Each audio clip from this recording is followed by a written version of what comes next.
Hola, soy Adela Jara, psicóloga clínica y psicoterapeuta de pareja y familia.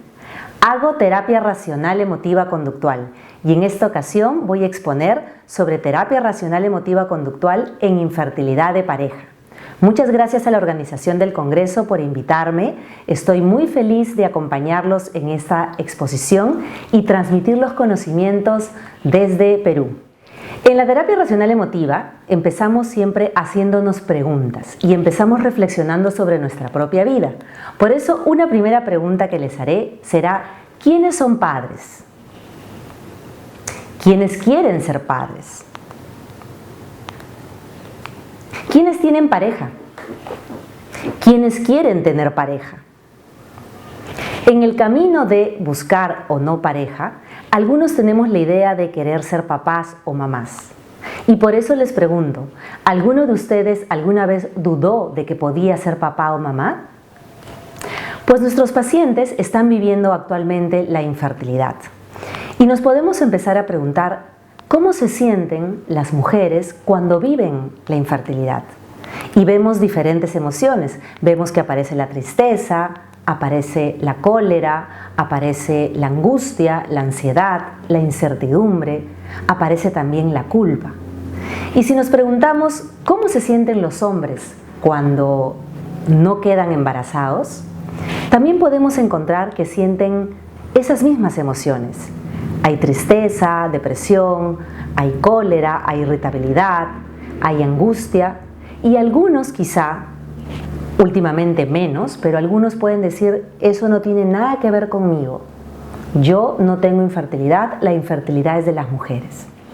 Por suerte, hoy en día, la gran mayoría de ginecólogos pide el espermatograma desde la primera consulta y por eso se descubre en el camino que la infertilidad tiene un componente o un factor femenino, masculino o mixto. ¿Y qué retos van a aparecer en nuestro trabajo como psicoterapeutas? Y nos podemos preguntar, ¿con qué costo emocional vive la infertilidad la pareja? ¿Por qué hay tanto costo emocional en los tratamientos de reproducción asistida?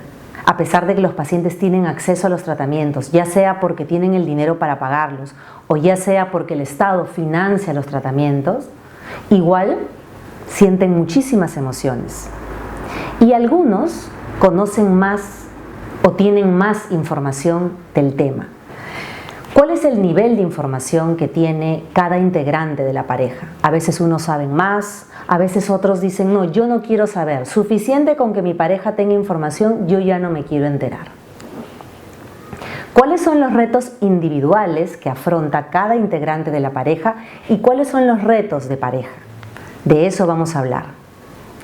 Y un primer reto es el acceso a la información. Hoy en día es muy fácil encontrar información sobre todos los temas relacionados a la infertilidad, pero hay pensamientos que bloquean a algún integrante de la pareja y que los pueden llevar a no querer obtener información. Otros ya obtienen mucha información y cometen el error de entrar más a blogs que a páginas administradas por médicos o por profesionales de la reproducción asistida. Y vamos a seguir pensando en cuál es el modelo de familia que quieren formar estas parejas. ¿Cuál es el modelo? Y hoy en día hay muchísimos modelos de familia. Tenemos la familia homoparental, de dos mamás, de dos papás, y ya hay muchísimo. Hay matrimonio igualitario, por suerte, y entonces vamos a encontrar que vienen a sesión dos mamás o dos futuras mamás y dos futuros papás. Y también encontramos que hay embarazo en una pareja transexual. Ya hay muchos casos. Y en el embarazo transexual, uno de los casos más conocidos de pareja, que tuvieron 3 hijos, es el de Thomas Beatty en Estados Unidos, que en el año 2008 dio a luz por primera vez y años después tuvo 2 hijos más con esa esposa. Luego se separó y se casó con la directora del nido de sus hijos y con ella, hasta donde se sabe, no ha tenido más hijos. Ahí nos podemos preguntar cuántos retos afrontó esta pareja. En el tratamiento de infertilidad tuvieron que decidir que lleve el embarazo él Thomas es el que llevó el embarazo porque conservaba su útero y era más joven. Y nos podemos imaginar que fue con ovodonación porque la esposa era mayor de 40. Pero no sabemos a ciencia cierta con qué óvulo y espermatozoide se habrá formado el embrión, y suponemos que el espermatozoide fue donado y que el óvulo fue donado y que fue gestado por Thomas en esta ocasión. También tenemos en Ecuador una pareja transexual que dio a luz hace muy poco tiempo, como vemos en la diapositiva. Entonces nosotros nos podemos preguntar, ¿a qué pareja vamos a atender? En Latinoamérica podemos encontrar parejas igualitarias. La mayoría de psicoterapeutas atendemos parejas heterosexuales, pero también tenemos algunos casos de parejas homosexuales. Y ellos se pueden preguntar, ¿y si ellos pudieron, por qué yo no? Y aquí tenemos en las fotos a una pareja de adolescentes, que fue un caso muy conocido de Inglaterra, y a otra pareja de hindús, personas que fueron papás y mamás en la adolescencia y después de los 70 años. Entonces, eso preguntan los pacientes. ¿Y si ellos pudieron, por qué yo no? ¿Qué tengo yo que no tengan ellos? Y claro, probablemente estos casos son muy pocos. Encontrar papás, parejas que han ido por los tratamientos de reproducción asistida después de los 70 años es poco común, pero existe. Y ahí tenemos las imágenes. También nos hablan los pacientes de las parejas del mundo de Hollywood, y tenemos a Mick Jagger, que ha sido papá mayor, tenemos a actores que han sido papás mayores con chicas jóvenes. Estas son parejas de segundo o de tercer matrimonio, ¿no? Y también tenemos un caso muy interesante de una pareja de chicos que pidió a una de las mamás de él que llevara la gestación. Entonces, por gestación subrogada, la madre de uno de los integrantes de la pareja lleva la gestación, y así es como ellos se pudieron convertir en papás. Seguro en el camino también afrontaron muchos retos como cualquier otra pareja. Aquí en la diapositiva vamos a ver el modelo ABC de la terapia racional emotiva. Entonces vemos que no es la situación la que provoca las emociones y las conductas, sino los pensamientos. Lo que pensamos es lo que va a determinar la intensidad emocional. Y tenemos un cuadro ahí donde vemos cómo la situación de la infertilidad influye en que se activen muchos pensamientos, algunos irracionales, para provocar la lista de emociones que luego van a llevar a las conductas. Y la conducta puede ser de aislamiento, de llanto, una conducta que exprese mucha violencia, pero también puede haber una conducta que sea proactiva y que haga que esta persona y esta pareja vayan a hacerse los tratamientos de reproducción asistida. Luego tenemos este otro cuadro que podemos ver que en la terapia racional emotiva trabajamos con estilos y estrategias. Y dos de los estilos principales son el estilo didáctico y el estilo socrático. En el estilo didáctico somos como profesores que damos información. Y en el estilo socrático nos podemos hacer preguntas como ¿cuál es la evidencia de qué manera te ayuda a pensar así? Y entonces en intervención en infertilidad de pareja vamos a trabajar con eso. En el estilo didáctico hablaremos de información y daremos información relevante. En el caso de Latinoamérica daremos información de la red LARA, de la Red Latinoamericana de Reproducción Asistida, y con el estilo socrático formularemos preguntas. En el estilo didáctico daremos toda esta información que aparece. Los factores de la infertilidad, los factores femeninos, que seguro ya los han escuchado en otras ponencias, y como psicólogos de la reproducción asistida conocemos los factores que influyen en que esta pareja tenga infertilidad. Y algunos de los factores van a ser femeninos, otros masculinos y otros mixtos. Cuando viene una pareja que tiene factor femenino de infertilidad, explicamos cosas relacionadas a la reserva ovárica, por ejemplo. Aquí tenemos en las diapositivas algunos ejemplos de información que se les da, ¿no? Con qué número de folículos nace un bebé, cuántos folículos tiene o cuántos óvulos tiene al llegar a la adolescencia, y luego informaremos que a lo largo de la vida reproductiva de una adolescente hacia la adultez puede tener entre 350 y 400 óvulos que en algún momento del ciclo menstrual van a salir o no, dependiendo de los factores. Y también informaremos que la reserva ovárica es la combinación resultante del número de óvulos y la calidad de los mismos. De esa manera estaremos empoderando a los pacientes brindando información. Y si el factor de infertilidad es masculino, también podremos dar una explicación sobre cada factor y promover que el paciente pregunte a su médico. Entonces, en los factores masculinos también brindaremos información de la medicina reproductiva y promoveremos que los pacientes investiguen al respecto. Los pacientes se van a preguntar si son factores o causas y hablamos de factores. Cuando nos encontramos con una oligospermia, una teratosospermia, entonces estamos hablando de factores porque seguro hay muchos bebés que vinieron al mundo a pesar de que el papá tenía oligospermia, por ejemplo, ¿no?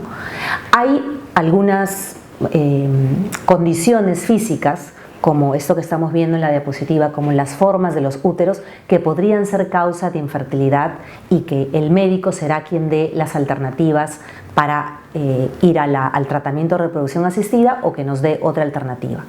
En los factores de riesgo de infertilidad masculina lo que se encuentra son muchas investigaciones y aquí podemos ver en los dibujos que hay investigaciones que señalan que la marihuana es un factor de riesgo, pero también sabemos que hay muchas personas que han consumido marihuana y muchas drogas que son papás. Entonces, una vez más, enfatizaremos en que son factores de riesgo. La obesidad, el estilo de vida, el uso de celulares cerca del aparato reproductor, el contacto con pesticidas. Hay investigaciones que señalan que hasta el contacto con ciertos desodorantes que usamos en la cotidianidad, el consumo de cigarro, el trabajar en lugares donde hay una temperatura muy alta en la zona testicular, ir a caballo, montar bicicleta, etc.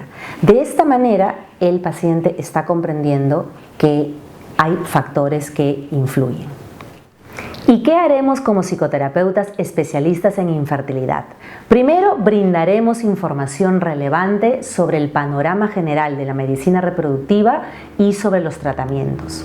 Luego, promoveremos que cada uno investigue sobre todo el tema de la medicina reproductiva y los tratamientos y que también estén preparados para formular preguntas a su médico. Estaremos dispuestos también a investigar con ellos. También ayudaremos en la investigación. Y si uno o ambos integrantes de la pareja necesita un proceso de psicoterapia, si somos psicoterapeutas, pues brindaremos ese proceso de psicoterapia en individual o haremos terapia pareja en infertilidad. Dentro de los objetivos de la psicoterapia de pareja en infertilidad están profundizar en la información relevante sobre los tratamientos, ayudar a comprender y aceptar la nueva realidad. ¿Cuál es la nueva realidad? No podrán ser papás o mamás de manera natural, tendrán que recurrir a un tratamiento. Promoveremos la toma de decisiones que se basará en sus valores e irá a su ritmo. Y entonces, ahora que nuestros pacientes quieren ser padres, ¿con qué costo emocional van a vivir este proceso? Entonces ahora veremos qué influye y qué determina la intensidad emocional en nuestros pacientes. Influye el entorno, influye la información que reciben, influyen los mensajes sociales, los mensajes de la religión y lo que determina su intensidad emocional es la intensidad, digamos, de los pensamientos, es decir, la forma de pensar. También diremos que los tratamientos de reproducción asistida son solo el inicio de la formación de una familia, por ejemplo, en un padre soltero por elección o en una madre soltera por elección. Y en el caso de pareja, diremos que son solo el inicio del crecimiento de la familia. Y ahora veremos psicoterapia en infertilidad en pareja. ¿Por qué tardan tanto en acudir al psicólogo? ¿Por qué tardan tanto en acudir a una cita? Primero porque están felices, de repente no tienen ningún problema emocional y están muy contentos empezando los tratamientos o continuando los tratamientos. Ahí no nos meteremos porque ellos puede ser que tengan un excelente manejo. Otros están en plena discusión, en pleno proceso de rabia, de ira, peleándose todo el día y entonces no quieren ir al psicólogo porque piensan que delante del psicólogo van a pelear el doble. Y otros están muy tristes yendo a los tratamientos y la tristeza los paraliza y hace que ni siquiera busquen ayuda profesional. ¿Y por qué otros pensamientos tardan en ir a los especialistas en reproducción asistida? Algunos piensan, aún no quiero ser papá, aún no quiero ser mamá. Esperemos un año, esperemos 5 años, esperemos a volver de la maestría, esperemos a comprarnos una casa. Eso piensan. También hay integrantes de la pareja que pueden pensar, como yo ya fui mamá o yo ya fui papá en mi anterior relación, entonces será fácil volver a quedar embarazado. Y se topan con lo que se llama la infertilidad secundaria. Otros dicen, porque lo he escuchado en consultorio, la infertilidad es de los viejos, yo recién tengo 30 años, entonces eso no me va a pasar.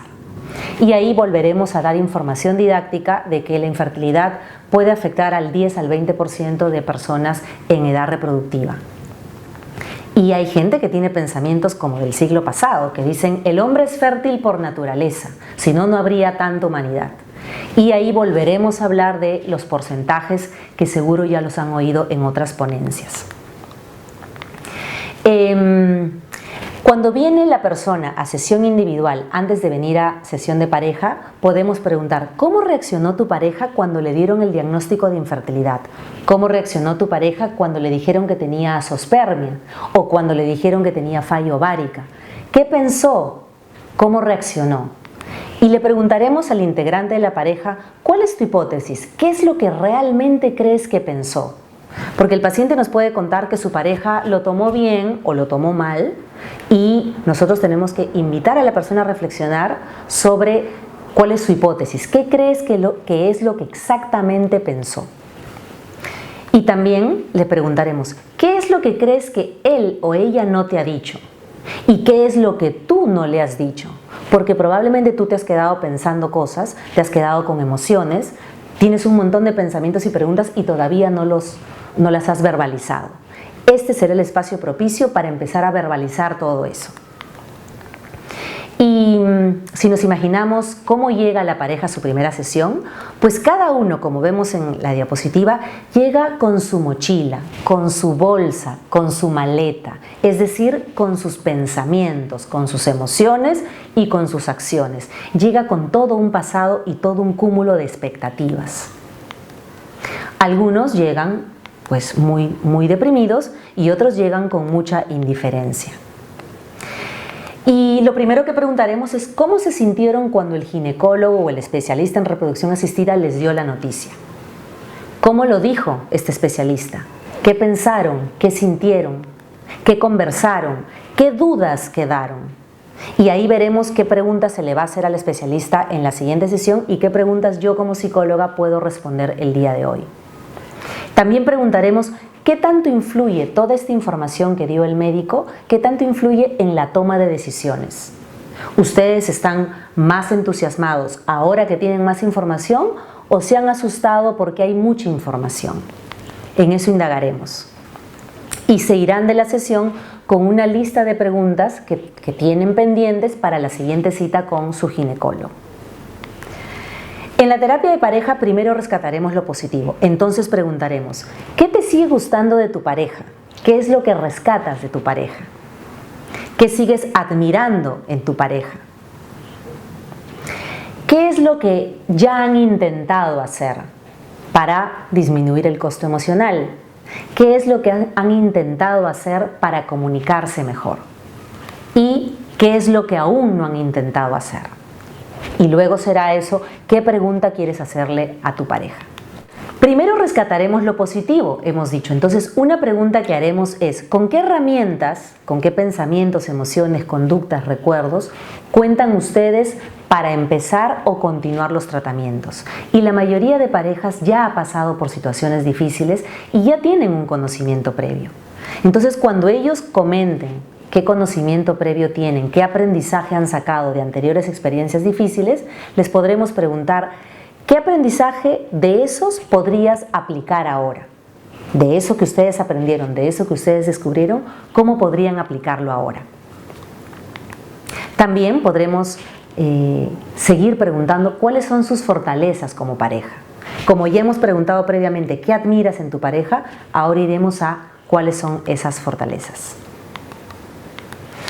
Hay parejas que están muy unidas en este proceso y cuando nos preguntamos qué emociones y qué pensamientos surgen en este proceso, hay parejas que dicen esto nos va a unir muchísimo y hay otras parejas que se culpan, se tratan con hostilidad y se acusan el uno al otro, ¿no? ¿Cómo vamos a ser padres si tú no estás haciendo nada? ¿Cómo vamos a ser padres si ni siquiera tienes ganas de tener relaciones? Hay varios modelos de pareja, pero en los dos extremos tendremos a la pareja que está muy unida y que sabe que esto va a ser importante, y a la pareja que está muy resentida o muy molesta, ¿no? Así como hemos preguntado qué es lo que ya han intentado hacer y qué es lo que aún no han intentado hacer, podremos seguir preguntando qué falta para que tomen la decisión. La decisión de hacer el primer tratamiento, la decisión de hacer el segundo tratamiento, la decisión de ir por ovodonación, por espermodonación. ¿Qué falta? ¿Qué le quieres decir a tu pareja? ¿Qué temores aparecen en el proceso? ¿Cuándo quisieran hacer algo diferente? Y con qué herramientas cuentan para retomar el proceso de tratamientos o para empezar. Ante los retos que aparecen en pareja, hay que siempre tener en cuenta cuál es el nivel de conocimiento que tiene la pareja, cuáles son sus creencias, sus valores, sus costumbres, ¿coinciden o no coinciden en eso? ¿Cómo influye la personalidad de cada uno? ¿Eran felices antes de los tratamientos? Porque eso también influye muchísimo, ¿no? ¿Cómo eran ellos como pareja? ¿Cuán fuertes eran antes de los tratamientos?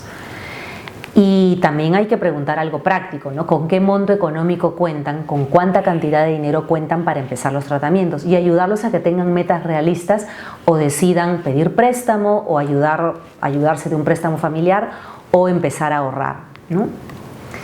Y también preguntaremos hasta dónde están dispuestos a llegar en el camino de la paternidad o de la maternidad. Y responderemos y ayudaremos a que ellos se respondan a la pregunta ¿por qué tengo infertilidad? ¿O por qué tenemos infertilidad? Ya hemos dado información importante y ya el médico les ha dado y les va a seguir dando información para que se den cuenta que hay un diagnóstico. Hay un diagnóstico que es factor masculino, factor femenino o factor mixto. También promoveremos que pregunten qué nos falta identificar. Porque el hombre puede haberse hecho el espermatograma, la mujer puede haberse hecho ya la aspiración folicular. Y si fuera, por ejemplo, una pareja de dos chicas, ¿ya decidieron cuál de las dos va a llevar la gestación? ¿Ya decidieron si es con los óvulos de ella o con los óvulos de la que va a gestar o con ovodonación? ¿Qué falta para que lo decidan? Hay parejas que se preguntan y se preguntan en sesión y se preguntan con mucha irritabilidad ¿por qué el doctor no nos lo dijo antes? ¿O por qué mi ginecóloga no me lo dijo antes? Y ahí hay que ayudar a encontrar respuestas porque siempre hay una respuesta. Desde respuestas tan incómodas como porque no lo preguntaste hasta respuestas más ciertas como que tu ginecólogo o ginecóloga no era especialista en reproducción asistida y por lo tanto no sabía de cuidado de la fertilidad. No te recomendó que hagas congelamiento de óvulos, no te recomendó que antes de una quimio hagas congelamiento de esperma. Eso probablemente sea cierto en muchos casos. ¿Qué es lo que no comparten las parejas? Algunas parejas no comparten el mismo ritmo en la toma de decisiones. Entonces uno ya quiere irse por el segundo tratamiento o ya quiere empezar el primero y el otro dice no, todavía no estoy preparado, no estoy preparada. El nivel de conocimiento también, no tienen ambos el mismo nivel de conocimiento. Como vamos a preguntar hasta dónde quieren llegar en el proceso de ser papás, ellos pueden diferir. Uno puede decir hasta invertir un determinado monto económico, otro puede decir máximo hasta la segunda aspiración folicular o máximo hasta la tercera transferencia. Hay que ayudar a que conversen sobre esto, ¿no? ¿Cuánto tiempo, energía, costo emocional y dinero quieren invertir en esto? Cuando el paciente dice en sesión de pareja, es jugar a ser Dios, a veces es la misma pareja la que le dice, no, aquí nadie juega nada, el médico es un médico. Pero si las dos personas integrantes de la pareja te dijeran, pero esto de los tratamientos es jugar a ser Dios, serás tú como terapeuta quien tendrá que decir, aquí no es un juego, hay médicos que han estudiado y que hacen tratamientos, ¿no? También hay personas que dicen, es que este no será un bebé hecho con amor. Y ahí tendrás que preguntar, ¿qué es amor? ¿Qué es paternidad? ¿Qué es maternidad? ¿Cuál es tu concepto de crianza? ¿Y qué valores y qué costumbres vas a transmitirle a tu hijo o a tus hijos? De esa manera estaremos ayudando a que las personas piensen. También pueden venir y en pareja decirte desde la primera sesión, el problema es de ella.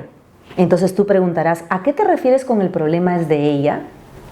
Y ahí explicaremos que si la persona dice, ella tiene ciclos irregulares y tiene falla ovárica prematura, tú describirás, lo que entiendo es que ella tiene ese diagnóstico y en el camino de los tratamientos, ese será el factor femenino que se tendrá en cuenta. Pero la infertilidad es de la pareja, porque no sabemos si ella podría lograr la gestación si tuviera otra pareja, incluso con sus diagnósticos. Igual cuando una chica, una mujer dice, el problema es de él, tú como terapeuta de pareja preguntarás, ¿a qué te refieres con que el problema es de él? Y si te dice, tiene bajo recuento espermático, tú dirás, lo que entiendo es que ese es el diagnóstico que determina en este caso que ese sea un factor masculino. Y si ese es el factor, bueno, la infertilidad es de pareja porque tú estás eligiendo tener una pareja y ser una pareja con este hombre. Y daremos explicaciones así. Siempre, generalmente en la terapia racional emotiva conductual empezamos con alguna pregunta, ¿no? Aquí tengo un ejemplo de cómo algunos se acusan en sesión, ¿no? ¿Y cuándo vas a dejar de fumar? ¿Y por qué no le haces caso al doctor? Y se culpan, ¿no? Por tu culpa, por no congelar óvulos, por tu culpa, por fumar mucho, por tu culpa, por tu obesidad, etc. Ayudaremos a que se den cuenta que no hay culpables, hay factores. Porque hay gente que ha fumado e igual ha logrado la gestación. Hay hombres que han fumado y siguen teniendo 6, 7, 8 hijos. Entonces ese es un factor de riesgo. Por supuesto que es un factor de riesgo la nicotina y los malos estilos de vida, pero no es lo que determina. No se puede probar que eso sea lo que determina. He puesto aquí un caso de una persona que le dijo a su pareja en la sesión, tú me dijiste que yo te esperara para tener hijos dentro de unos años. Yo te esperé y ahora me dices que no quieres tener hijos. Ahora ya tengo 40 años. Esta pareja no venía por tratamientos de infertilidad, pero ella estaba muy molesta porque ella confió en que él se iba a animar a ser papá más adelante. Y bueno, a sus 30 y tantos años no congeló óvulos. Entonces ahora ella se veía en la disyuntiva de continuar esa relación o terminarla porque él no quería ser papá. Y vaya tema, ¿no? También estos casos, cuando uno de los dos ya tiene hijos, hay algunos que dicen, yo ya no quiero tener hijos, pero comprendo que para que sigamos juntos, tú quieres o ambos queremos tener otro hijo, ¿no? Hay personas que dicen, yo no me imagino una vida sin hijos. Y si los dos coinciden, harán tratamientos. El problema es cuando solo uno se lo imagina, ¿no? Aquí el caso de una mujer que me dijo, él ya tiene hijos. Su hija está embarazada y voy a ser abuela antes que madre. O sea, ella no es la abuela directa, pero digamos es la nueva pareja de este señor que iba a convertirse en abuelo. También enfatizaremos en qué pregunta aún no le has formulado a tu pareja. Y escucharemos que en la sesión preguntan cosas como la siguiente. ¿Has pensado que con otra pareja sí podría ser papá o mamá? Esa es muy típica. Le preguntan eso, ¿te has dado cuenta que tú podrías ser padre o madre con otra persona? ¿Por qué quieres seguir conmigo si tú podrías lograr la paternidad o la maternidad sin mí? Y otras personas que se molestan y molestas dicen, ¿por qué no me dijiste que tenías menstruación irregular? ¿Por qué no me dijiste que tenías bajo recuento espermático? ¿Por qué no me dijiste que habías tenido una enfermedad como las paperas que hace que hay un problema en los espermatozoides? ¿Por qué no me dijiste que te habías hecho una quimio y no habías congelado gametos? Así se confrontan. Y también hay parejas que se preguntan, ¿por qué esperamos tanto para ser papás? ¿Por qué nos demoramos tanto? Y ahí tiene que haber una respuesta. Y hay que promover que hay una respuesta. ¿Qué piensas? ¿Qué piensas? ¿Qué le quieres responder? ¿Cuál es la verdad? ¿Qué influyó en que se demoraran? ¿Y qué determinó en que decidieran recién? Por ejemplo, influyó en el que no tenían el dinero para comprar un departamento. Entonces esperaron tener un departamento para recién embarcarse en la idea de la paternidad. O influyó en que estaban estudiando, entonces no se embarcaban. Influyó, muchas cosas influyeron, pero ellos como pareja tienen que identificar qué influyó. También nos daremos cuenta que es importante que ellos sigan haciéndose preguntas. Entonces preguntaremos en la sesión, ¿qué es lo que aún no le has dicho a tu pareja? Y a veces oiremos cosas así. El hecho de que vayas tanto al ginecólogo me genera ansiedad. No quiero que pases por todo esto otra vez. Si deseas, paramos aquí los tratamientos. Eso es bastante empático de parte de la pareja y ahí hay que preguntarle a la otra persona qué piensas al respecto. ¿Estás de acuerdo en parar? Tu pareja te está demostrando una actitud empática y tú decidirás. Y hay parejas que van a informar en la sesión si tenemos que recurrir a la ovodonación, a la espermodonación o al embrión donado, entonces mejor adoptamos. Si dicen eso, igual diremos, bueno, ¿qué piensas? ¿No? Cuando uno de los integrantes te dice en la sesión individual, mi pareja no quiere aceptar la donación de esperma, tú preguntarás, ¿cuál es tu hipótesis? ¿Por qué crees que no acepta? Y también podrás preguntar, ¿de qué manera podrías apoyar, ayudar a tu pareja a que avance en su decisión de aceptar la donación de esperma, por ejemplo, ¿no? Y también preguntaremos algo para ayudar a esta persona a tomar una decisión. ¿Cuánto tiempo quieres esperar a que tu pareja tome una decisión? ¿Cuánto tiempo quieres esperar a que se decida ir por otro tratamiento o, en estos ejemplos, por donación de gametos o donación de embrión? ¿Y qué quieres hacer al respecto? ¿Qué quieres hacer mientras tanto? Lo que entiendo es que vas a esperar. Tú verás si esperas semanas, meses, años y verás qué factores van a influir en que decidas esperar. La pregunta terapéutica siempre va a ser ¿cuánto tiempo quieres esperar para ver sus cambios? Ahora pasamos a otro pensamiento. Hay gente que dice, mejor lo seguimos intentando de manera natural porque no tenemos dinero. Si alguien dice eso, hay que validar, porque nosotros no podemos asegurarle que el Estado o que el gobierno va a financiar el tratamiento. En mi país, por ejemplo, en Perú, no hay tratamientos financiados por el Estado, por lo menos no los tratamientos de alta complejidad. Hay algunos tratamientos de baja complejidad que se hacen en algunos hospitales, pero ya sabemos que la mayoría de parejas hace más de un tratamiento. Entonces, no hay ninguna ley que haga que el Estado peruano garantice los tratamientos. En otros países sí, seguro, ¿no? Otro tema a tener en cuenta es cuando uno de los integrantes dice, ¿cómo le decimos a los amigos o a los familiares? O ¿cómo le digo a tus amigos, a tus familiares? Y ahí, si la pareja no lo pregunta, tú lo preguntas. ¿Y para qué se lo dirías? ¿Cuál es el objetivo de contarlo? ¿Cuál es tu hipótesis? ¿Qué van a hacer con esa información? ¿Van a apoyarte? ¿Qué crees que te dirían? ¿Y qué harías al respecto? Porque cuando alguien te dice algo, algo harás con esa información. Y algo hará esa persona con la información que tú le des, ¿no? ¿Cuándo quieres estar preparado o preparada para dar esa información? ¿Cómo la quieres dar? ¿Cómo y cuándo?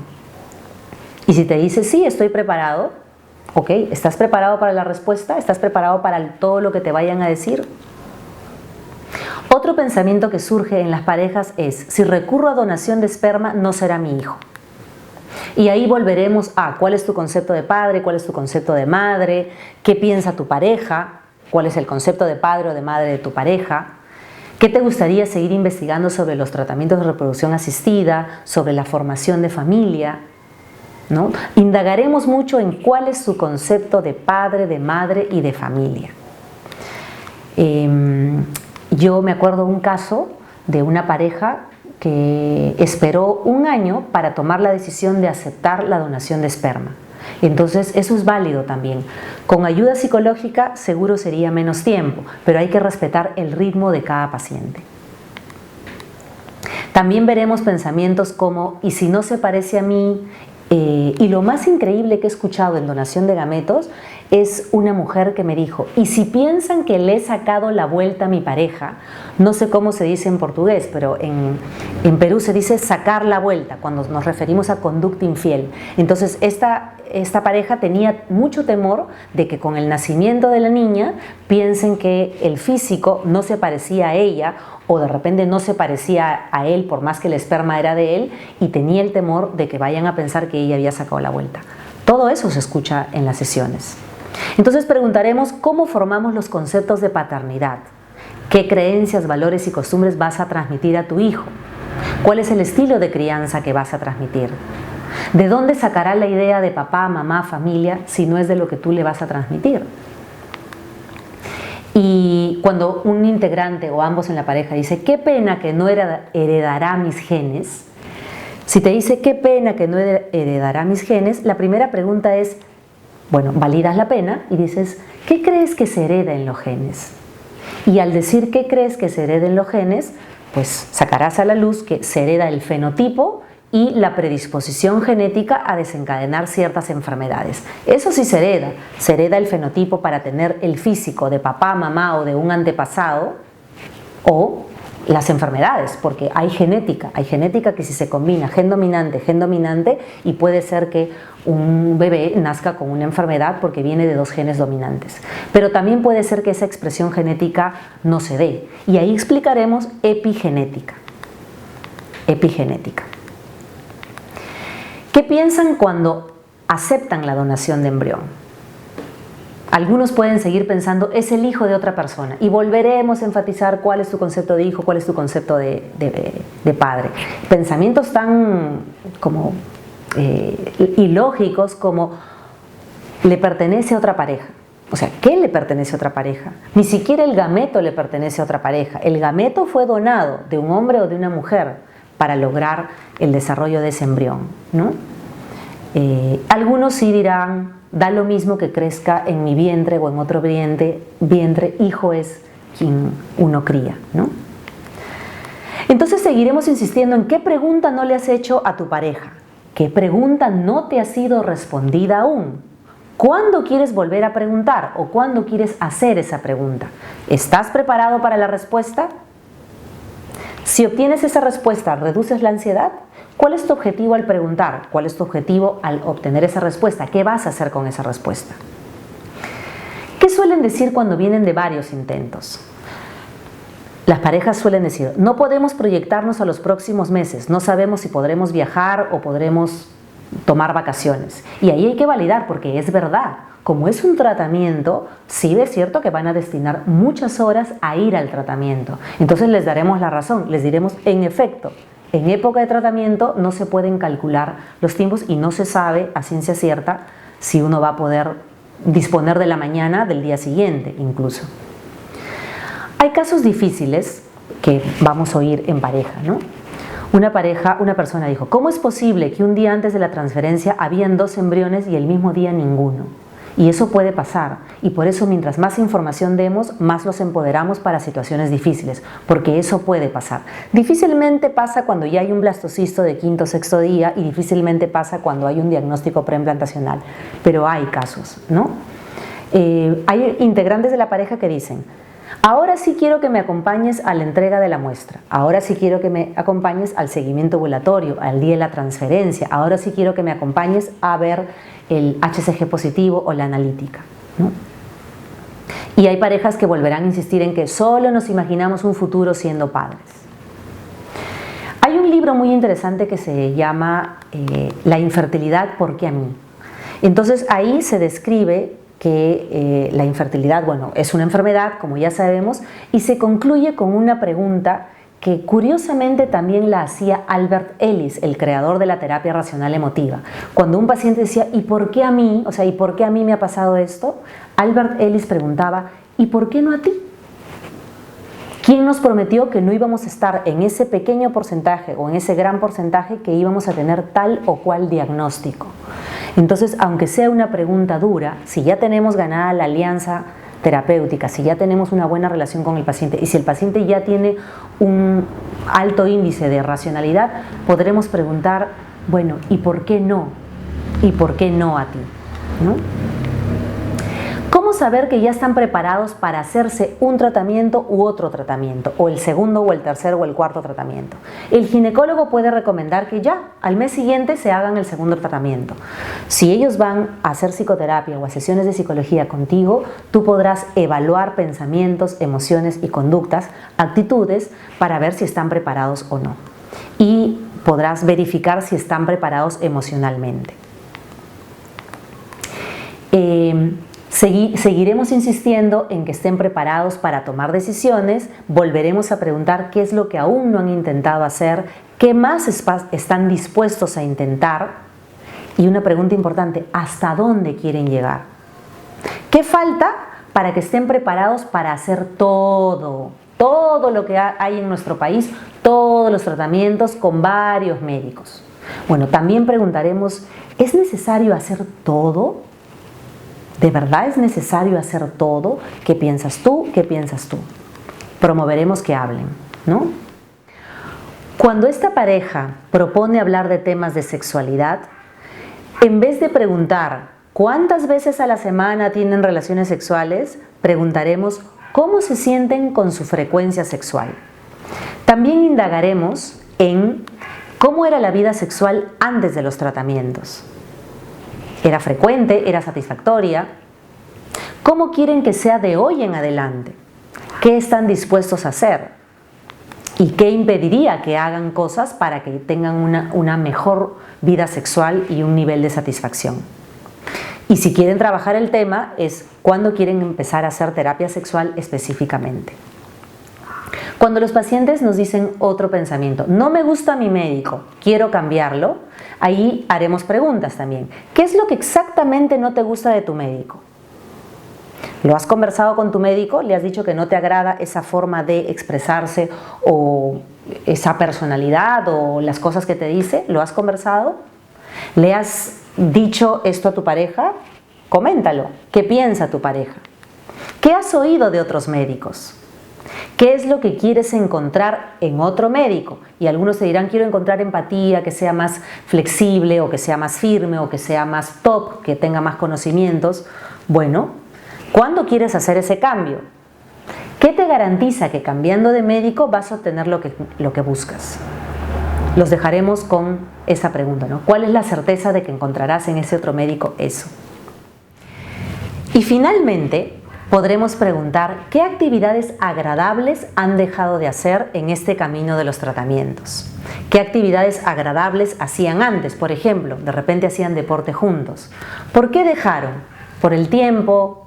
¿Por la tristeza? Bueno, ¿cuáles de esas actividades pueden empezar a retomar?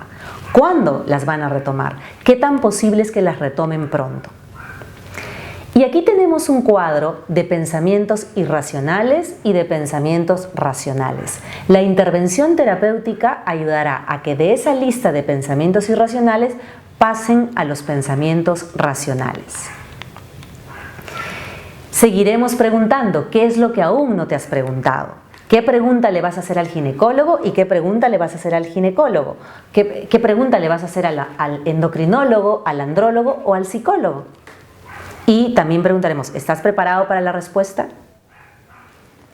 Habrá un momento en el que podremos también preguntar ¿de qué piensas que te pierdes si no eres papá? ¿Qué piensas que ganas si eres papá? Y debatiremos eso, porque en la vida la gran mayoría de nuestros pacientes tienen hijos y eso no es la garantía de la felicidad. Entonces indagaremos en qué piensa el paciente, de qué cree que se está perdiendo y qué cree que va a ganar. Y fomentaremos que si ambos están de acuerdo en continuar con los tratamientos, pues con mucho gusto los seguiremos ayudando. ¿Cómo asesoramos para el momento de ver los resultados del HCG? El paciente lo quiere ver con los amigos, con las amigas, lo quiere ver solo, sola, lo quiere ver en pareja. ¿A qué hora lo quiere ver? ¿Antes de ir al trabajo, en la noche? Ayudaremos a que ambos se pongan de acuerdo para que ambos se apoyen, porque si la noticia es positiva, todos nos alegraremos, pero si la noticia es que el HCG no es positivo, entonces ¿dónde quieren estar en ese momento? ¿Acompañados de quién? ¿No? ¿De la pareja? ¿De un amigo? ¿De una amiga? Y finalmente diremos que en intervención en infertilidad ayudaremos a que las personas tengan pensamientos racionales y realistas, acordes con la situación. Y los ayudaremos a empezar, continuar o, si ellos deciden finalizar los tratamientos, preguntaremos cómo quieren que sea la vida sin hijos o pensar en otra alternativa. ¿Qué métodos están dispuestos a intentar en este camino de la paternidad? Y yo ahora les preguntaría, ¿qué pensarían ustedes si hoy se enteraran que sus papás hicieron tratamientos de reproducción asistida para que ustedes estén en este mundo? ¿Qué pensarían si vinieron al mundo por donación de gametos? ¿Qué pensarías si viniste al mundo por donación de esperma? Si viniste al mundo por donación de óvulo. ¿Qué pensarían de tus padres O sea, ¿qué pensarías tú de tus padres si te enteras que eres adoptivo? La gran mayoría de pacientes, cuando yo les hago esta pregunta, me dicen que igual amarían a sus padres, porque quienes tienen buenos papás continúan en esa relación para siempre. ¿Qué nos gustaría aportar en psicoterapia? Quedémonos con esa pregunta. ¿Qué más nos gustaría aportar en psicoterapia? Recomendemos esta película en Netflix que se llama Vida Privada, porque hay muchísimo que reflexionar sobre intervención en reproducción asistida y cómo se lleva la pareja cuando hacen tratamientos. Y me despido diciendo muito obrigado. Muchas gracias por escucharme. Un gran cariño desde Perú y hasta pronto.